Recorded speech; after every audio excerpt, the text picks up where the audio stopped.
All right, Maya. So we got to talk about the Detroit Lions. They're a very popular favorite to make a big leap this year after not a great season under Dan Campbell, but very motivating, inspirational season. Lost a lot of close games.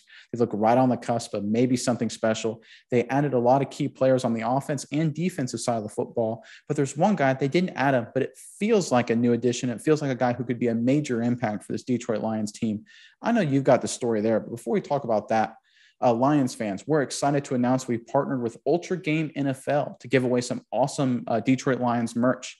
To enter in this awesome giveaway, just stay tuned to the end of the video. We'll give you all the details. But the first thing you got to do is just leave us a comment below. Let us know how you think Detroit Lions training camp is going good, going bad, what you'd like to see out of the Lions camp. But Myers, what's the latest out of Detroit?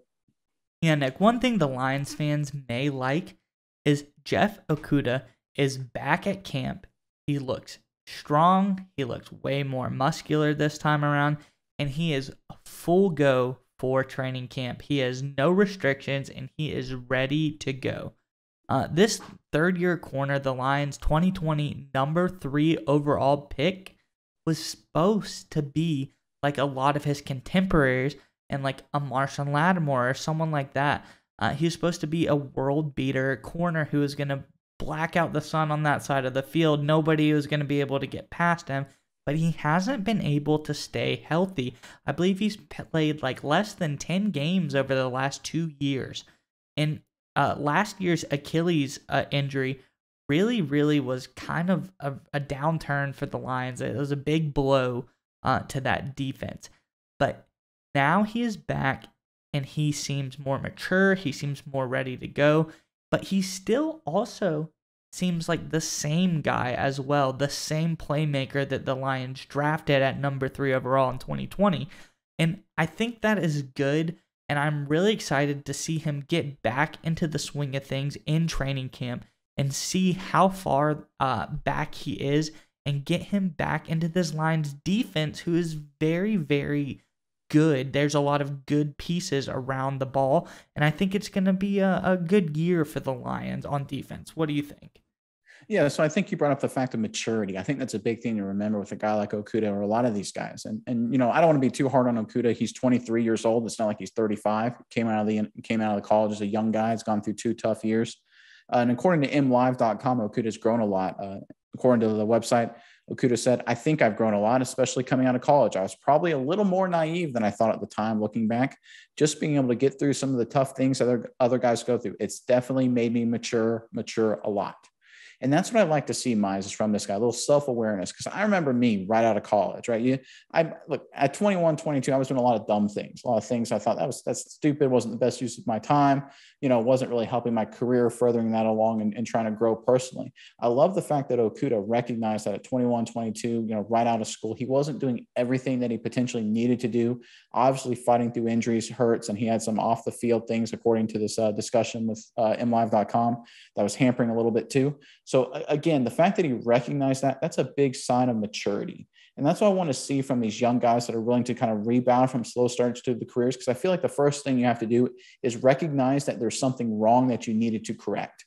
If you start blaming other people, if you don't take accountability and try to take those next steps, then you're never going to reach the level of talent that a guy like Okudah has. And honestly, that's actually a big credit to a guy like Dan Campbell, because he comes in and creates that culture of accountability and that leadership and encourages players to do this, accept the mistakes they made, take accountability, and make strides to improve. Oh, yeah. But like you said, you got to take accountability for your actions and improve where you've been down. And one thing is Okudah has really been working on his legs, working on his mobility, his hips, all of those kind of things, kind of getting back from the lower body injury. That ruptured Achilles kind of is a pretty big deal, but he's been moving more fluidly. He looks like his length is still there. He's still the same guy that came out of college, but he looks back. I think what people are trying to say when they say he's more fluid and things like that is it doesn't look like this injury has hampered him, and he still looks like he's able to play at the level that the Lions drafted him to play at. And I like how he says, he's like, I was a little bit naive. I thought I could go out here and do everything. Maybe I didn't have to work as much.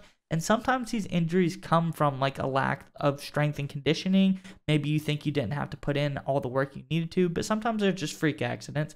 But this time around, he does not leave it up to chance. He goes all in on his strength and conditioning this offseason. He looks great. He looks ready to play. And he is one of my players to watch in this Lions training camp. I'm excited to see how he goes, how he works his way into this roster, and what he can produce for the Lions in the coming year. Yeah, and you're not the only one that feels that way. Dan Campbell said this, and I think this is the biggest vote of confidence. He said he's good to go. Listen, tell you what, he's committed. He's in a good place right now. We're going to give him some reps out there today, and I just think, man, if he looks good today, he'll get more tomorrow. We're not putting any restrictions on him. He's been good. It's a big vote of confidence from Dan Campbell, and I agree with you 100%. Excited to see what he does this training camp. All right, Nick, everyone's made it to the end of the video, and I'm sure they want some NFL merch just like this, fit to be out on the field for training camp as we go right now. This is some excellent, high-quality NFL merch. I love it, and I wear it all the time. And brought to you none other by our partner, Ultra Game NFL. And they want to give away some of this awesome merch to you, the fans. I'm going to tell you exactly how you can enter that giveaway. First, leave us a like on the video. Second, leave us a comment. Tell us how the training camps have been going so far. Very easy. Third, and finally, subscribe to our YouTube channel. Go find Ultra Game NFL's YouTube channel and subscribe to them. Better yet, I'll leave the link in the description below. You can check that out. And while they're there, Nick, what else can they do? Yeah, listen, this merch is too good. You can't leave it up to a giveaway. You got to check out our affiliate link in the description box below. It'll take you right to the Amazon Ultra Game NFL store, so that way you can get all the awesome Ultra Game gear to support the team you love. It's training camp. Now's the time to get your gear for the season. Check out our link below in the description box.